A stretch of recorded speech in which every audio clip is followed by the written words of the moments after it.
So we are back. This is actually going to be just the second. I might do another one on the rescue ones that are kind of were in rescue mode at the beginning of the year, or have been in rescue mode in the past that may or may not bloom. Haven't quite decided on that. And instead of getting all of the phals and looking at each one and making our predictions, so we did the 10 before, and I think there's like 9 here, maybe 10 of the ones that I'm a little more confident that will bloom, that will be part of the experiment, and the ones that I was hoping will bloom, if that makes any sense. So without further ado, let us start with these little tiny ones. And welcome, so sorry, rude. Welcome to my living room, which is where I do grow all of my house plants as well as my orchids. I do have some house plants sprinkled around in other rooms, but generally I keep them all in here. So the first one we're going to talk about is Pink Lip. Now, she was very beautiful when I got her and healthy, and then she just went downhill really quick. So I had to do a repot, put her in this little small pot, and as you can see, she has some roots going down on the top, and she did have some roots when I put her in there, so I'm not sure, but she's got quite a few aerial roots as well as those going down. She has produced this leaf. Let me move the tag out of the way. So she produced this leaf, and she's working on this one, so she's doing fine.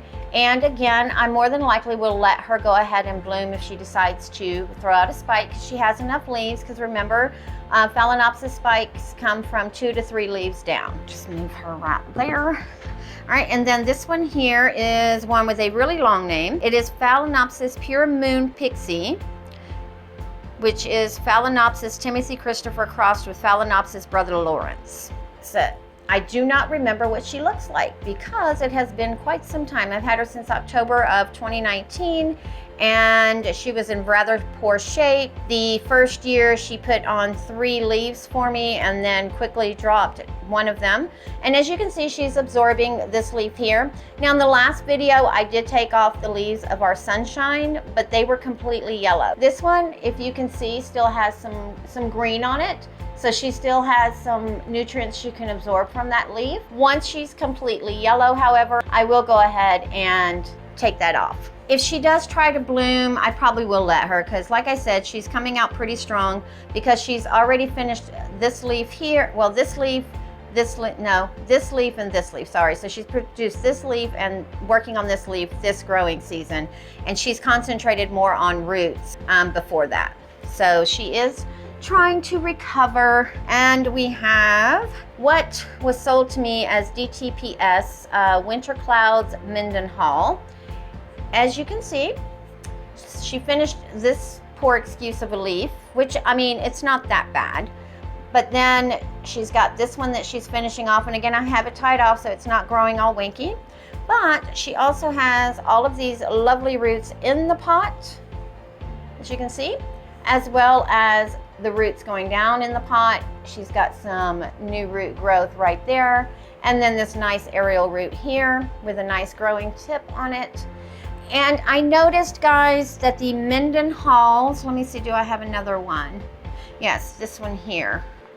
Not Mendenhalls, the DTPSs, or if they have DTPS in them, but they kind of have that vanda-like shape to them when they grow. They grow kind of a little like a vanda, and their leaves are a little bit longer and thinner. They still may be a little wide, but they have that kind of vanda growth to them, more upright than our Phalaenopsis that we're used to with the big leaves that normally try to lean forward.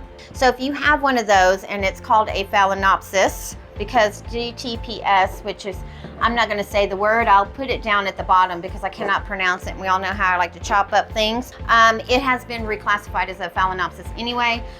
This is an example. So this is Phalaenopsis Chen Xen Diamond, and as you can see, she also has that vanda-like growth with kind of thinner leaves and upright, and so she does have some DTPS in her heritage. And if you just look under there, look at all the roots coming out, all the roots in the pot, all the aerial roots as though she were a vanda. I mean, she very much looks like a vanda right now. She is a Phalaenopsis, I've seen her blooms, but she will definitely be able to bloom if she wants to.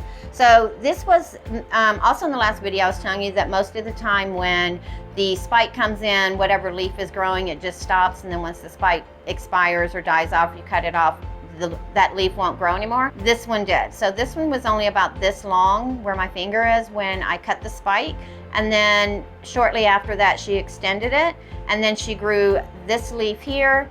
And I just noticed, you probably are not going to be able to see it, but it looks like she may have another leaf coming up in there. So she will definitely have the opportunity to bloom. And as we can see, let's see, she has 1, 2, 3, 4, 5, 6, 7, 8 leaves. The last spike came off of this bottom down here. So she has the potential to at least 2 spikes, and that would just be amazing if she did that, because she is a gorgeous, gorgeous girl. And then we have a NOID, I call her Pinky. She's got some really cute little, let's see, what's the description I have on here?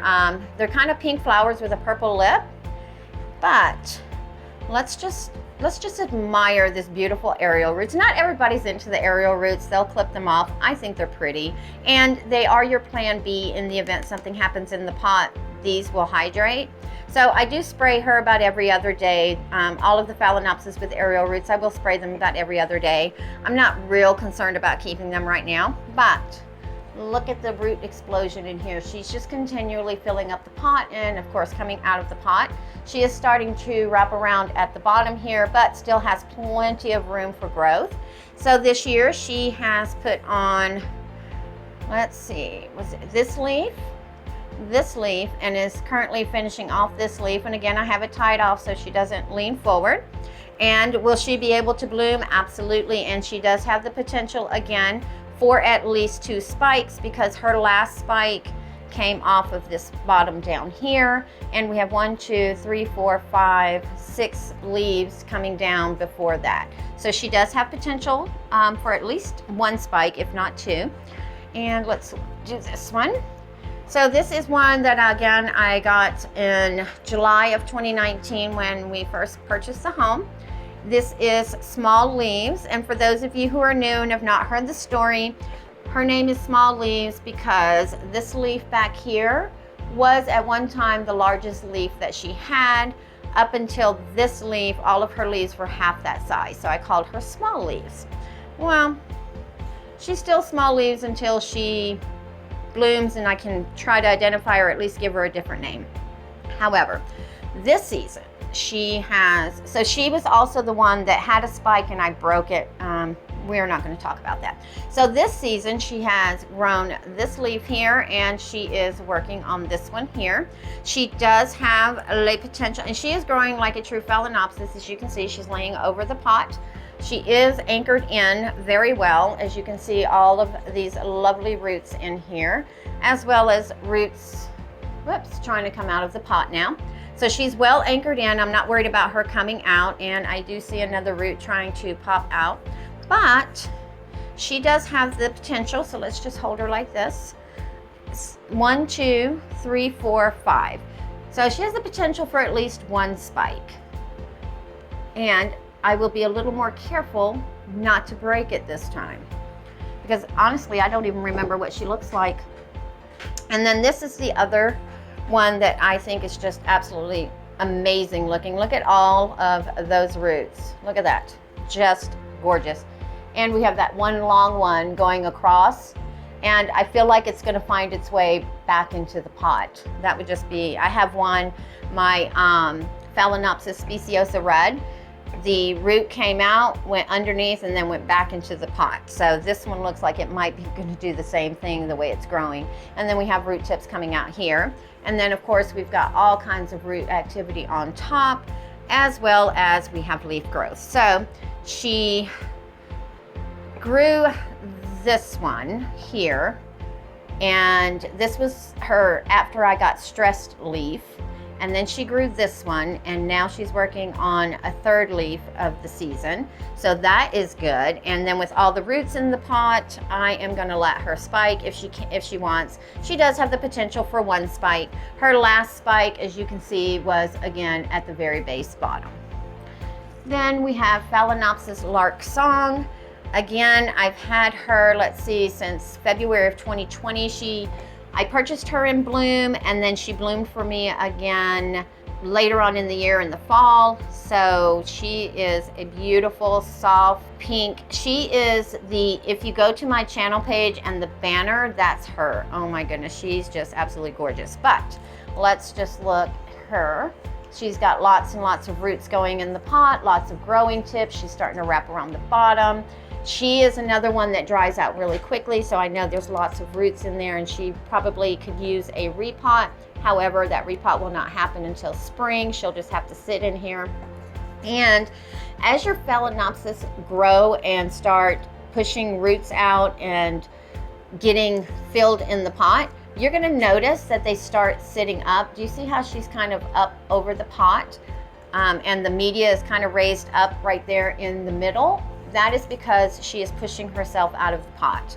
But she's got lovely aerial root here. She's got a lovely aerial root coming right there, as well as a new root going down. And this year, since her blooming, she has produced this leaf and this leaf. So let's see, where was her last spike? It was right there. You can see where it was cut off. So we have 1, 2, 3, 4, 5, 6, 7, 8. We have 8 leaves. So we do have the potential for double spiking on this one as well, because there is room for 2 spikes to develop. Fingers crossed, because she's, again, absolutely gorgeous. And last but not least, let's talk about Iris. So Iris has some DTPS in her. As you can see, she kind of grows like a Vanda. This little lady has been in bloom since January. It is now August. She has been, this spike has just continued itself since January. Is this a happy plant, or is this a happy plant? Because look at all the roots in there. And again, she's starting to push herself out. She's got, let me move the tag out of the way. She's got a new root growing right here. She's grown this leaf, where is it? This leaf right here. And then she's growing this one. So this one is like this because somebody, I'm not going to mention any names, but there's a finger being pointed, decided she moved it out of the way for something. I forgot, and when I came back, yeah, the leaf was turned like that. So I am going to have a wanky leaf, but that's okay because she's an unusual little cookie. Anyway, I have never had a phal be in bloom for so long, and I just noticed there's also a growing tip right in there as well. Like, this little lady is loving life in her little pot, in her little spot on the grow shelf, in her environment. And again, for those of you who don't know, I grow in my living room. Ambient temperature is between 74 and 76. If the AC is on, the average temperature can be between 40 and 60%. If the AC is on, obviously temperature is, not the temperature, but the humidity is a little bit higher because it's cooler. And this one here, like, she just loves it. And I just noticed, I think she's done. Let me see. I don't see any more extensions. And nope, she's got another one. Do you see it? Just barely coming out. Let's see if I can. It's right there, that little tip. Do you see it kind of in the background there? They're just gorgeous. I mean, she's just so pretty. So if you find you one like this, she's a happy little camper. All right, guys, so that is it on those. And like I said, I might do an update on the rescue ones just to kind of go over expectations, how they've been doing. And most of them, if they do try to bloom, are probably not going to be allowed to bloom. Again, it'll be a case-by-case determination. And with that, we will see you guys on the next one. Go ahead and leave your comments down below. Go ahead and give the video a thumbs up. And if you haven't subscribed yet, please do so. It helps me. It doesn't cost you anything. And until the next one.